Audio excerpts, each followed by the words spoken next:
कल नतीजे आए हैं सुज़लॉन एनर्जी के, तो एक बार उसके ऊपर भी बात कर लेते हैं।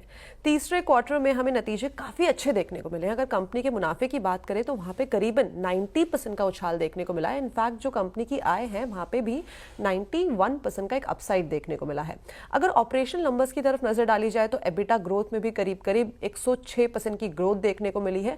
और जो नतीजे हैं और जो कंप्लीट आउटलुक है, एक बार समझते हैं कंपनी के मैनेजमेंट से, क्योंकि आज हमारे साथ जुड़ने वाले हैं कंपनी के CFO Himanshu Modi ji. First of all good morning Himanshu ji.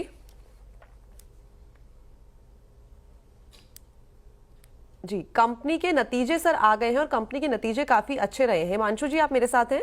जी जी, I am there with you. जी, कंपनी के नतीजे बहुत अच्छे आए। First of all congratulation for that. और अच्छी थैंक यू। खासी सारे ही सेगमेंट में हमें ग्रोथ देखने को मिली है, चाहे हम एबिटा की बात करें, रेवेन्यू की बात करें, मार्जिन्स की बात करें। अब ये सारा का सारा इनके पीछे के कंट्रीब्यूटर्स आप किसको बताएंगे? मेजर कंट्रीब्यूटर्स कौन है इस ग्रोथ के पीछे? आज सबसे पहले हमारी ग्रोथ अगर आप देखें तो हमारी एक ऑर्डर बुक जो है आज 5.5 गीगावाट की ऑलरेडी ऑर्डर बुक है, जो कि बढ़ती जा रही है क्वार्टर ऑन क्वार्टर, और एक्टिव इंक्वायरीज भी और हमें मिल रही है। तो आज अगर हम देखें नेक्स्ट 18 से 24 महीने के लिए हमारी ऑर्डर बुक काफ़ी हमारी कैपेसिटी काफ़ी हद तक सोल्ड आउट है जो हमें डिलीवरीज करनी है। सो टॉप लाइन इस वजह से हमारी काफ़ी हद तक एक सिक्योर्ड हो जाती है।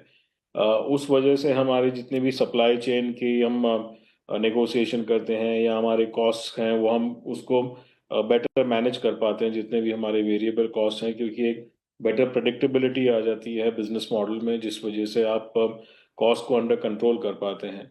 एंड दोनों के फैक्टर्स को मिला के ऑब्वियसली प्रॉफिटेबिलिटी में you we see a good growth coming forward. जी हिमांशु जी, श्रेया बात कर रही हूँ। Very good morning. और जैसे कि कंचन ने कहा, बहुत अच्छे नतीजे आपने पेश किए।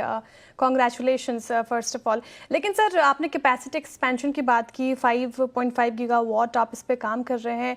इसके अलावा क्या लग रहा है इंडिया में कैसे आप कैपेसिटी एक्सपेंशन करेंगे, जिस तरीके से एनर्जी और रिन्यूएबल सेक्टर एक फोकस रहा है भारत में? अभी हमारी कैपेसिटी विंड टर्बाइंस के लिए 4.5 गीगावाट की हो चुकी है। हमने अपनी कैपेसिटी जो कि करीब 3.25 गीगावाट की होती थी उसको एक्सपैंड किया है। हमारे नए प्लांट्स हैं जो पौंडीचेरी में, अभी उसको हमने कमिश्निंग करी है। हमारे नए मोल्ड्स हैं जो ब्लेड्स बनाने के लिए काम आते हैं, वो ऑर्डर हो चुके हैं, आ चुके हैं, तो वो अभी धीरे धीरे कमिश्निंग हो रही है उनकी।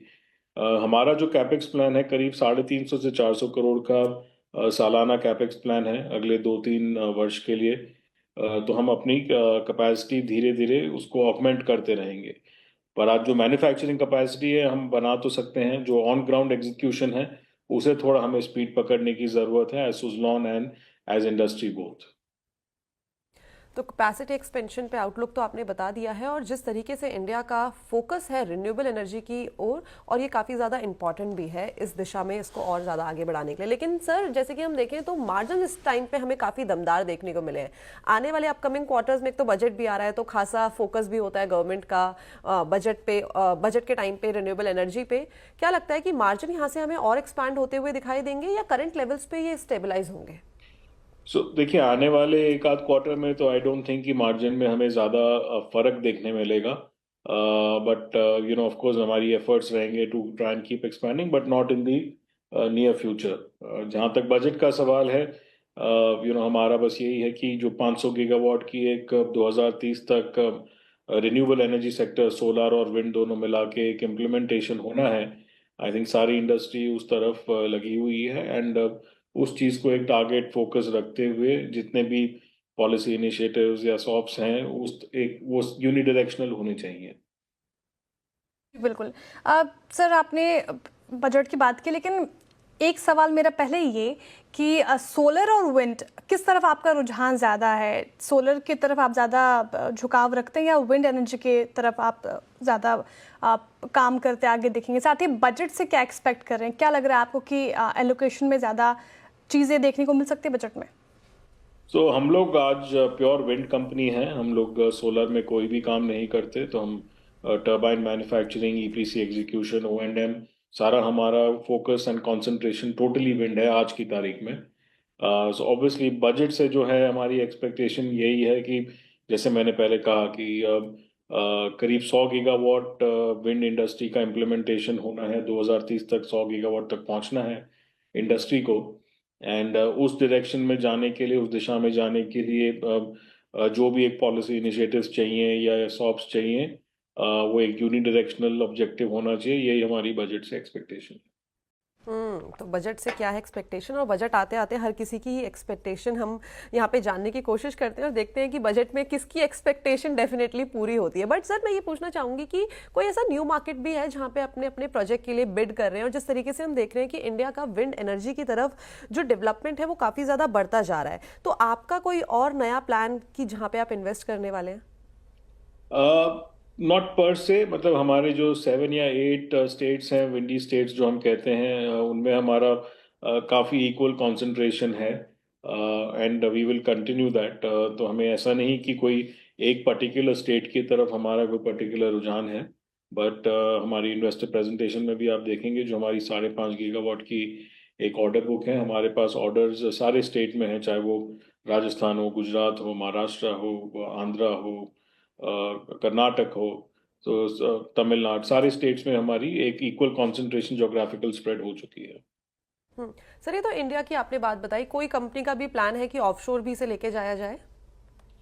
सो ऑफशोर विंड टर्बाइंस, हालांकि गवर्नमेंट ऑफ इंडिया की कुछ इनिशिएटिव्स आए हैं जो एक अर्ली स्टेज पे हैं। अभी हम लोग उसमें, मतलब obviously we keeping our eyes and ears open, हम उस पर देख रहे हैं कि कैसे क्या डेवलपमेंट्स होती हैं। हमें लगता है कि मार्केट थोड़ा आज की तारीख में प्री मेच्योर है ऑफशोर के लिए, क्योंकि ऑनशोर टर्बाइन पोटेंशियल ऑल्दो इतना है कंट्री में कि वही नहीं टैप हुआ है आज तक। तो ऑफशोर हालांकि थोड़ी लॉन्ग टर्म स्टोरी है, but we will keep our eyes and ears open on how that market pans. Okay, तो इंडिया में तो जो ग्रोथ है वो इंटैक्ट है, बट हाँ, आगे चल के हो सकता है कि डेफिनेटली ऑफशोर मार्केट में भी हमें एक डेवलपमेंट होता हुआ दिखाई दे। बट सर, अगर ग्रोथ आउटलुक की बात करी जाए तो आगे के लिए क्या गाइडेंस है in terms of revenue, EBITDA and operational numbers? So हम एज मैनेजमेंट कोई गाइडेंस नहीं देते हैं। ये हमने क्वार्टर ऑन क्वार्टर हम रिपीट करते हैं। हमारे करीब आधा डजन एनालिस्ट रिपोर्ट्स हैं जो इन्वेस्टर्स एक्सेस कर सकते हैं उन्हें। मैं सिर्फ इतना ही कहूँगा कि जो 5.5 गीगावाट की हमारी ऑर्डर बुक है वो आने वाले 2 वर्ष में हमें एग्जीक्यूट करनी है, एंड एक्टिव ऑर्डर पाइपलाइन भी काफ़ी सिग्निफिकेंट है। हाँ, ठीक है सर, बहुत बहुत शुक्रिया हमारे साथ जुड़ने के लिए, तमाम सवालों के जवाब देने के लिए, और all the best for upcoming quarter sir. शुक्रिया हिमांशु जी।